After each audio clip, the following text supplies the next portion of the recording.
Hello everyone, welcome to my channel ससीज garden.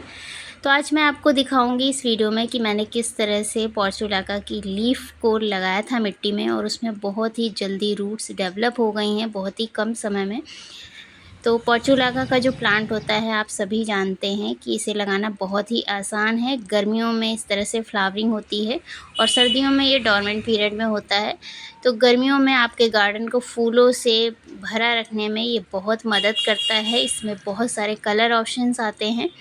तो मेरे पास अभी 2 कलर ऑप्शंस हैं। एक तो ये वाला पिंक कलर का है इस तरह से, और ये पिंक और वाइट में है। तो अगर आप बिगिनर्स हैं तो आप इस प्लांट को लगा करके शुरुआत कर सकते हैं। आपको बहुत अच्छा रिज़ल्ट मिलेगा। इस प्लांट को सिर्फ़ और सिर्फ आप ओवर वाटरिंग से बचाएं और फुल सनलाइट में रखेंगे तो इसी तरह से आपको फ्लावरिंग देखने को मिलेगी। इसकी कटिंग वगैरह करते रहें ताकि ये प्लांट इसी तरह से फैलता रहे। बहुत ही जल्दी फैल जाता है। तो यहाँ पर आप देख सकते हैं मैंने इस तरह से कुछ इसकी लीव्स ले रखी हैं।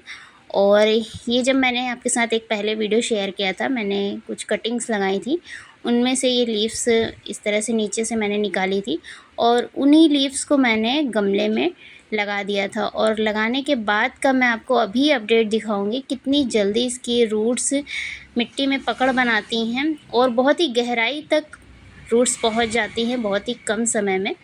तो ये जो लीव्स हैं आप इस तरह से ना लगा करके अगर सिर्फ़ और सिर्फ मिट्टी पे ऐसे लिटा कर भी रख देंगे तो भी ये खुद ब खुद इसके जो बैक वाला एरिया होता है वहाँ से रूट्स निकल करके मिट्टी में पकड़ बनाने लग जाता है। जिस तरह से सैकुलेंट प्लांट होते हैं सिर्फ उसी तरह से ये भी बहुत ही जल्दी मिट्टी में पकड़ बनाता है।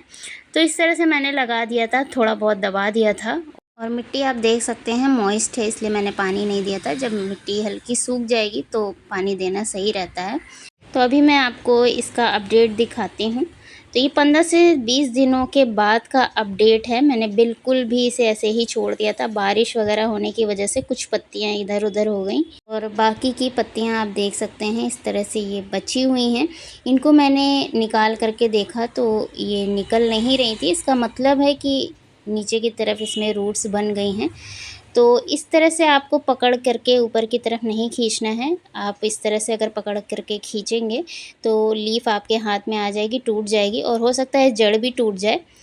तो 1-2 मैंने इस तरह से निकाल करके देखी थी क्योंकि रूट्स काफ़ी अंदर तक है इसलिए इस तरह से नहीं निकल रही थी। तो आपको किसी चीज़ की मदद से, खुरपी की मदद से हल्का सा आपको अंदर की तरफ से मिट्टी को लूज़ करना है। और फिर भी आप देख सकते हैं ये अभी नहीं निकल रही है और अगर मैं खींचूँगी तो इसकी रूट्स नीचे ही रह जाएंगी।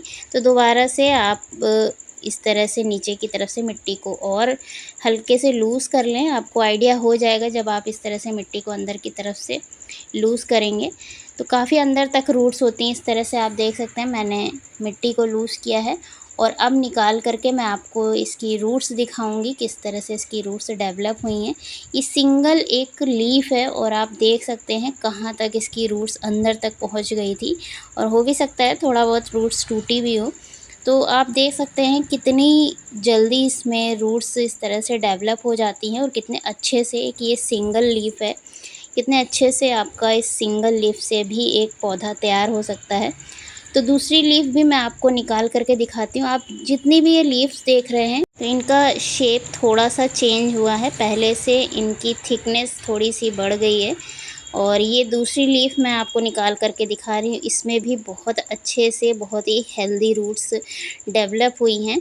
तो इसी तरह से जितनी भी ये लीव्स गमले में दिखाई दे रही हैं सभी में रूट्स बनी होंगी। तो ये दूसरी लीफ है जो मैं आपको दिखा रही हूँ और अभी एक और आपको निकाल करके दिखाऊंगी।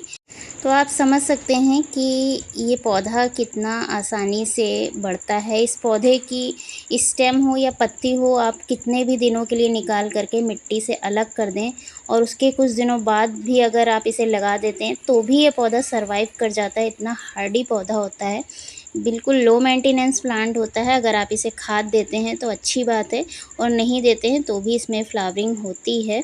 खाद देने से ये फ़ायदा होता है कि पौधा थोड़ा और अच्छे से और जल्दी ग्रोथ करता है और ज़्यादा मात्रा में इसमें फ्लावरिंग आपको देखने को मिलती है, ज़्यादा कलियाँ बनती हैं। तो आप देख सकते हैं ये तीसरी लीफ है जिसमें इस तरह से रूट्स बनी हुई है। तो मैंने आपको 3 लीफ निकाल करके दिखाई हैं और बाकी की मैं डिस्टर्ब नहीं करूँगी। तो आगे चल के इन पत्तियों में किस तरह से ग्रोथ होगी उसका अपडेट मैं आपके साथ समय समय पर शेयर करती रहूँगी। तो आपने देखा कि किस तरह से आप एक सिंगल पोर्चुलाका की लीफ को यूज़ करके प्लांट तैयार कर सकते हैं। तो वीडियो पसंद आया हो तो कमेंट करके ज़रूर बताइएगा। इसके अपडेट के लिए चैनल को सब्सक्राइब कर लीजिएगा। मिलते हैं फिर से एक और नए वीडियो में, तब तक के लिए thank you so much for watching.